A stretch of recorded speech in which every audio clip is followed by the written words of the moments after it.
Mesdames, Messieurs, bonsoir et bienvenue aux 20h de ce lundi 19 mars 2018. À la une de ce journal, le professeur Aivo Leke Tambo respire de nouveau l'air de la liberté après avoir passé 2 jours en captivité entre les mains de ses ravisseurs dans la région du sud-ouest Cameroun. Mais la question qui taraude des esprits des Camerounais, c'est bien sûr le montant exigé au départ par les auteurs de ce rap, 200 millions, 20 millions ou rien. La guerre des chiffres bat son plein. Sénatorial 2018, c'est une grosse déception pour les candidats du SIF dans la région de l'Ouest Cameroun. Le Conseil constitutionnel vient d'annuler, de rejeter bien sûr le recours introduit par le parti de Ninjon Fungish à l'effet d'annuler cette liste RDPC dans la région de l'Ouest Cameroun. Voilà pour le sommet.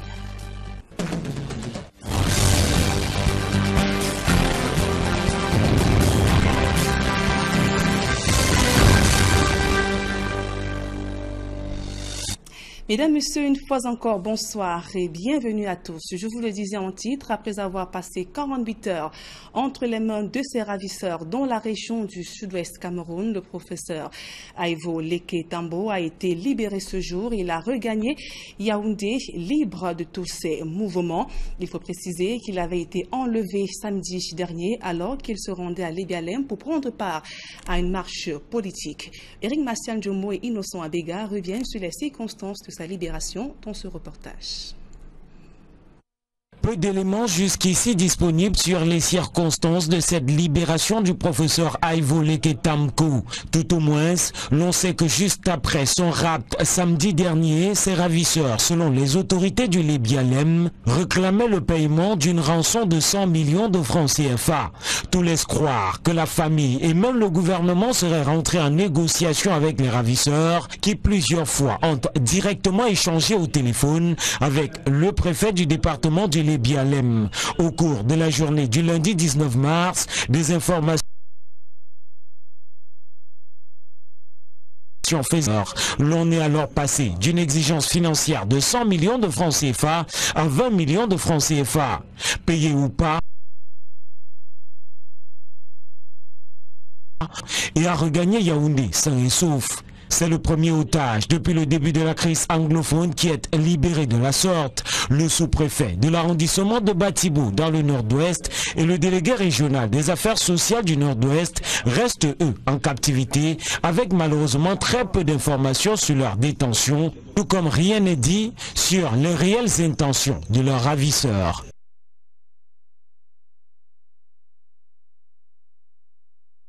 La déboute le SDF. Cette instance juge infondée la requête de ce parti de l'opposition, laquelle attaquait la régularité d'un candidat RDPC dans la région de l'Ouest Cameroun. Le candidat qualifié de fictif par le SDF s'est présenté ce matin devant la haute juridiction au cours de la dernière audience du contentieux préélectoral. Dans la liste RDPC au sénatorial compétira bel et bien le 25 mars dans la région de l'Ouest Cameroun. Tout autre chose à présent, la ville de Douala de nouveau confrontée à un problème de ramassage des ordures ménagères. Des déchets envahissent les rues, sans compter les bacs débordants. Également, divers objets abandonnés. C'est le triste visage que présente la capitale économique du Cameroun depuis quelques semaines. Déjà, dans les ménages, certains ont décidé de vaincre les ordures par le feu. Seulement, cette méthode expose les populations à de graves.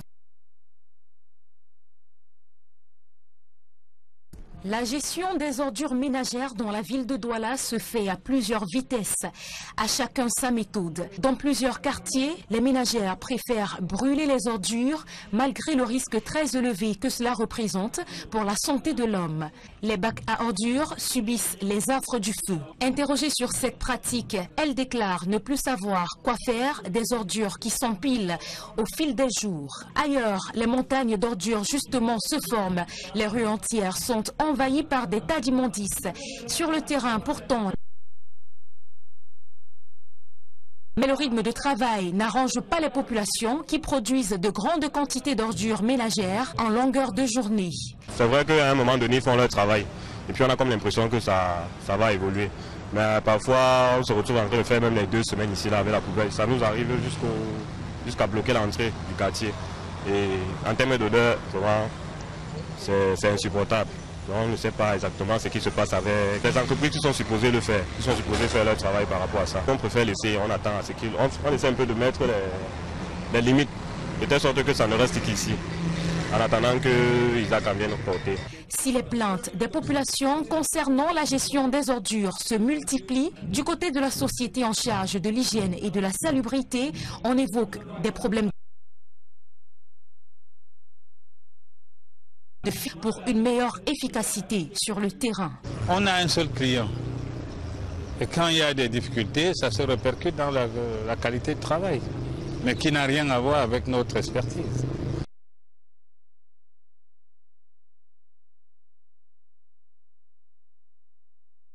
En attendant qu'une solution définitive soit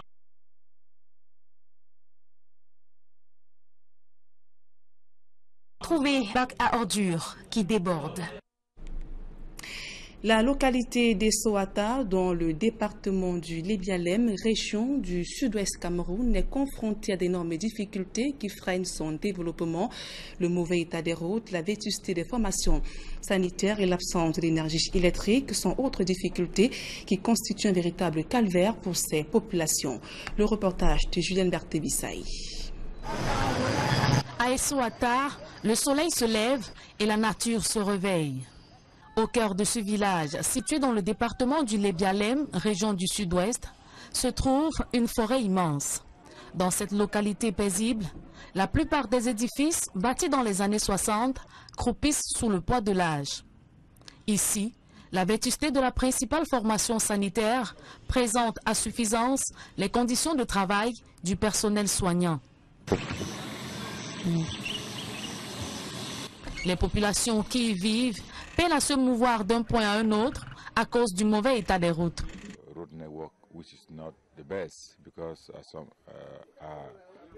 L'état de la route n'est pas bon et les villageois ont du mal à se rendre dans la métropole.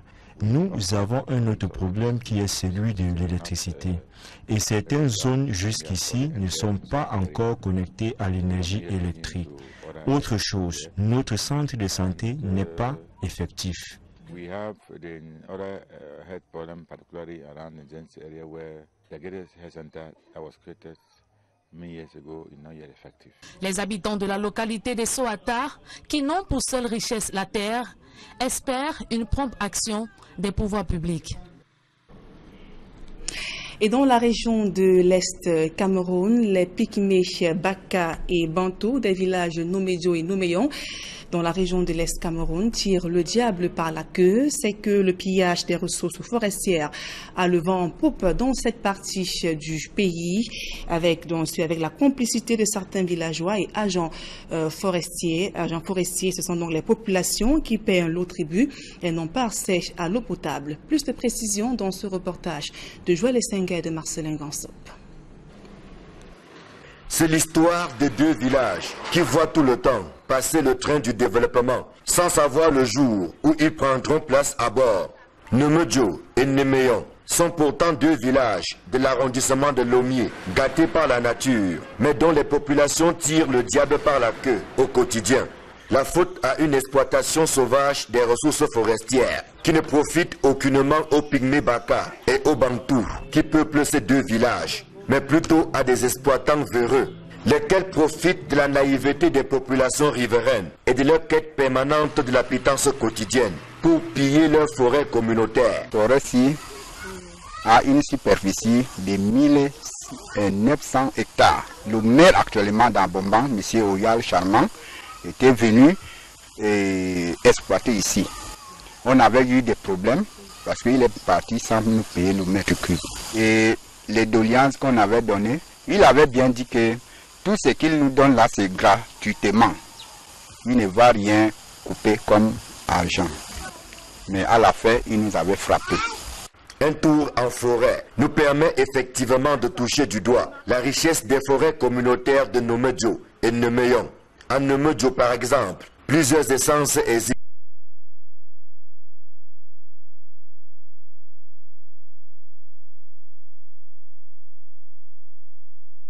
Même si on permet d'exploitation, on ne peut pas permettre que l'exploitant coupe ça pour jeter au sol parce que on sait que ça c'est notre héritage que les parents ont laissé. Il y a le remède dedans, il y a l'huile, il y a la nourriture, disons les beurres de ça. On mange, on se nourrit de ça. Quand tu n'as pas la nourriture, tu n'as que le beurre de ça. Maintenant que nous parlons aussi en forêt pour scier, c'est au deuxième pied du bois. Nous ne voulons pas de tromperie. Ça c'est notre crainte. Nous voulons la transparence. Disons, nous sommes enclavés un peu parce que le centre de santé qui est à côté de nous, c'est à 11 km. C'est Siphon qui nous a donné notre puits. Après là, quand tout le monde touche, ça s'est gâté. On a les 4 familles, on cotisait l'argent, on a rendu. Chaque fois, on cotisait l'argent, les gens se sont fatigués et le puits est abandonné. Comme ça, on puise de l'eau dans la source comme d'habitude. Avec la complicité de certains villageois, plutôt égoïstes et agents des forêts et de la faune, des exploitants se jouent de la misère de cette minorité vulnérable pour pénétrer dans leurs forêts et piller impunément les ressources qui s'y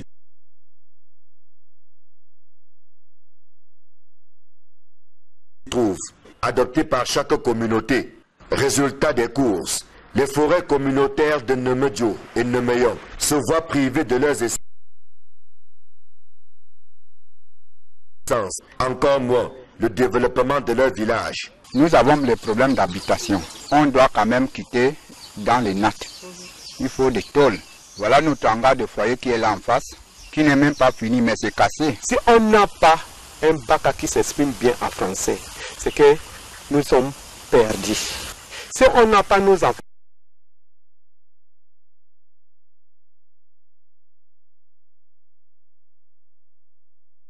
qui c'était Cameroun. Et pour qu'on participe, il faut envoyer les enfants à l'école. Et envoyer les enfants à l'école, il nous faut l'agence. Alors qu'elles auraient dû logiquement aspirer à un bien meilleur sort. Les enseignants affectés dans ces villages sont payés en monnaie de singe et menacent constamment de déposer la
Matambe, arrondissement situé dans l'Union Ekele, on dirait l'empire de tous les maux.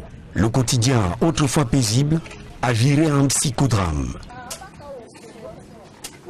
Le nouveau sous-préfet de la localité pense que l'heure est à la mise en garde.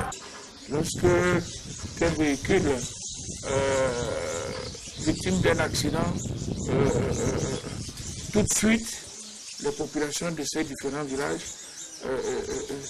se ruent vers ces véhicules-là, puis marchandises, parfois dossiers même de véhicules, fouillent des transporteurs, fouillent même des camionneurs.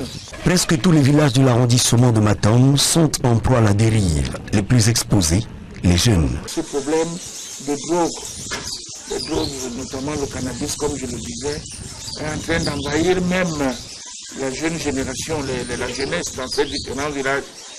Et par voie de conséquence, entrave sérieusement la scolarisation des jeunes.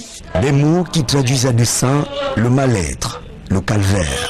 Au rang des victimes, les élèves de l'arrondissement.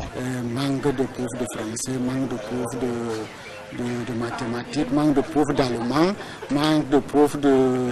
Et tout ça depuis la création, profs de PS. Et nous avons fait des cloisonnements et des cloisonnements. Jusque-là, on n'a pas pu cette année avoir... La tournée de prise de contact du sous-préfet de Matambe a été l'occasion d'une vaste sensibilisation de toutes les couches de la société, parfois avec beaucoup de colère au menu. Des gens font du n'importe quoi, où chacun interprète la loi comme lui il veut. Il fait ce qu'il veut. Et la plupart même de ces terrains, c'est des terrains qui relèvent du domaine national, qui n'ont même pas de titre foncier. Je vous dis qu'il faut que cela s'arrête. Arrêtez ça. Le temps est donné, Matambe sera ou pas. Les producteurs de cacao du département du Mbam-Ekim subissent de plein fouet les conséquences de la baisse drastique des prix du cacao. Il a ajouté à cette situation des rapports difficiles avec des ouvriers, ce qui a un impact négatif sur la production. Emmanuel Diop et Guizogou. La pré-saison cacaoyère rime avec colère et désespoir dans le département du Mbam-Ekim, dans la région du centre. Alors que les prix du cacao avaient culminé depuis quelques années, à 1500 francs CFA, leur dégringolade ne s'arrête plus. Dès lors, c'est la désolation en Tui, Mbangasina, particulièrement dans le village Talba, réputé comme un grand bassin de production. Les enfants, ils ne veulent pas entendre dans leurs oreilles que le prix a chuté. Le sac, c'est à 5 000. Au moins, c'est 7 000 francs, vrai. Avec trop de plaidoiries, il y a 5 000 francs, ils prennent. 600 francs, 625, 575, c'est quel genre de prix? C'est pourtant imparable. La production cacaoyère obéit d'abord à une mécanique qui est mise à mal par cette situation. Le cacao, avant de l'avoir, il y a des charges qu'il faut supporter. Les charges d'exportation, les charges de production, les ouvriers qu'il faut payer, les produits phytosanitaires qui sont excessivement chers, qui sont en déphasage avec le prix du cacao qui ne fait que chuter. Et ça a des répercussions. Nous contentons des crédits, des énormes crédits pour l'entretien des champs semenciers. Il en découle que désormais, les producteurs voient les difficultés s'accumuler. J'éprouve toutes les difficultés du monde. Je n'arrive même pas à bien me soigner. Je n'arrive pas à bien manger chez moi. Je n'arrive pas à bien payer la scolarité de mes enfants. Le cacao n'a pas, mais c'est pas ça bien dans le Mbam-Ekim, nous souffrons en localité. C'est fort, c'est mauvais. Au fil des jours, l'un des problèmes récurrents est devenu la multiplication des désaccords entre les propriétaires des plantations et leurs ouvriers. Nous signons des contrats. Au début, le prix est élevé. À la fin, le prix va venir à baisse. Au niveau du salaire, le patron nous dit que le prix a baissé. Vous voyez un peu une situation sur le prix du cacao. Et nous, les employés, nous souffrons. Parce qu'à l'arrivée, vous allez partir porter plainte à votre patron.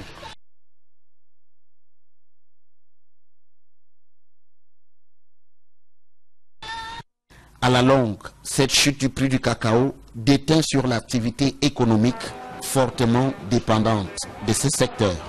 Avant, je mettais le conseil ici. pareil 2 ou 3. Bon, maintenant, depuis le matin, tu as préparé un plat de nourriture. 500, je suis incapable de voir 10 plats. Donc ça veut dire que ça ne va pas.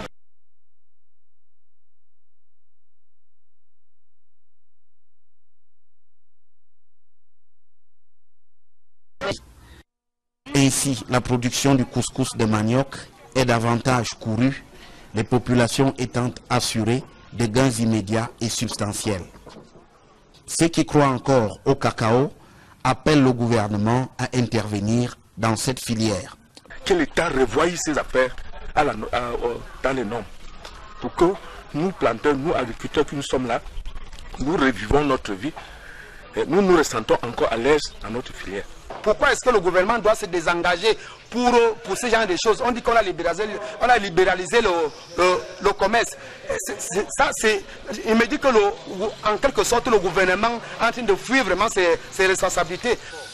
Si l'on en juge par l'argument phare du gouvernement, qui consiste à dire que le marché a été libéralisé au Cameroun, l'avenir du cacao dans le Mbamekime, voire ailleurs au Cameroun, est désormais dans une zone plutôt sombre.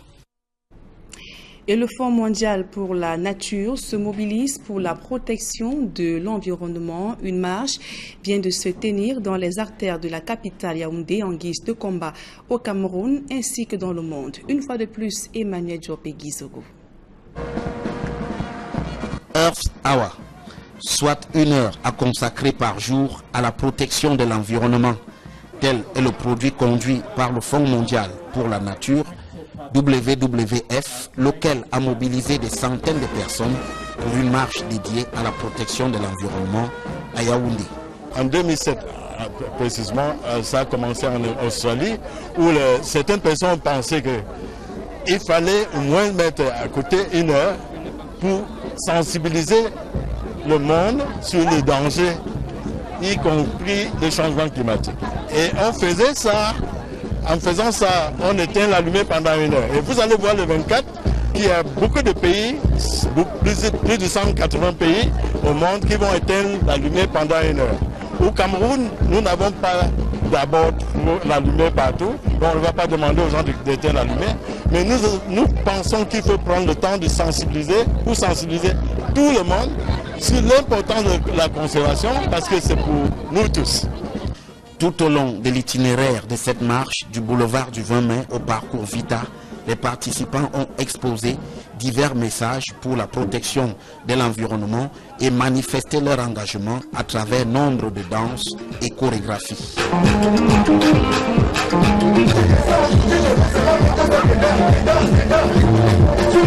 Aux côtés du Fonds mondial pour la nature, la Grande-Bretagne et la Chine apportent également.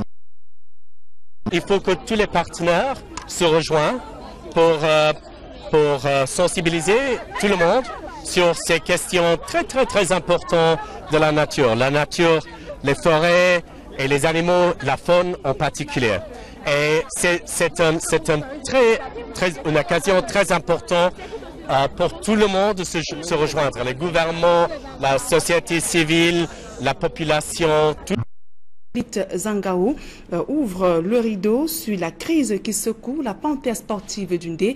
Parmi les invités ce soir, Chantal Loat, présidente du comité provisoire de gestion de la panthère, et Alain Danga, responsable de la communication de la panthère SAS de Jules François Famawa. Merci pour votre aimable attention et passez d'agréables moments en compagnie de nos programmes.